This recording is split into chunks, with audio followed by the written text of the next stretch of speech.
Into the caves again, and now it was just me, alone in these cold, barren halls of ice. But Fred had been here, and now I could feel it. I was getting close. Something wasn't right. The grapple device's energy beam was somehow reflected off of the ice, and I couldn't get a grip. I had to look for areas where the ice was not so thick. This was going to be a challenge.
When I drained the crystal, I suddenly felt the earth starting to move beneath my feet, and my mind wandered back to how the strays might have used the crystals as a source of power to keep their cities afloat. I decided it was best to hurry back the way I came before this whole room came apart.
The crystals also reflected the grapple beam, but as they did, they seemed to recharge the grappling device.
I landed hard and felt the impact vibrate through my body.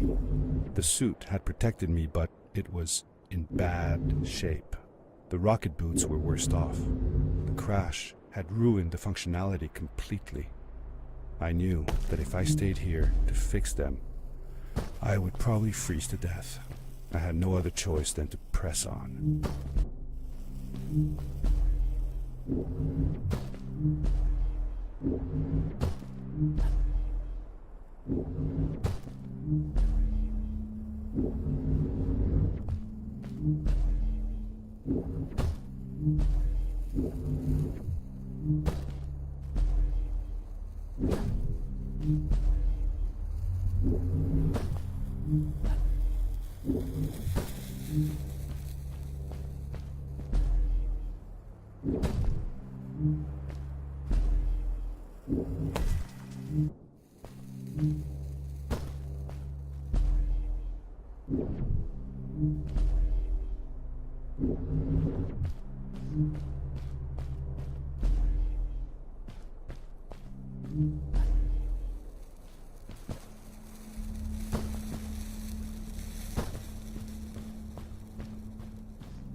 How could Fred leave stuff behind everywhere? How much was he carrying? As I remember it, Fred wasn't that good at keeping track of all his things. Like you. Hey, it's not like you're any better. Sorry. Anyway, Fred counted on losing a few things on each of his journeys.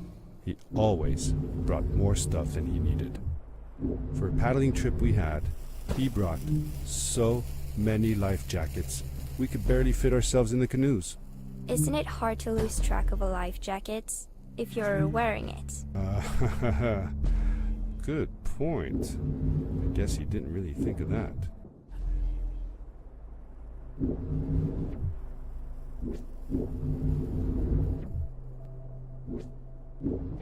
I found another one of Fred's campsite, noticeably newer than the others.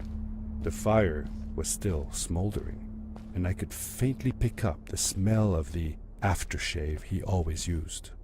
I was closing in on him. I could feel it. He had left some tools behind that I could use to repair my boots. That should do it. Good as new.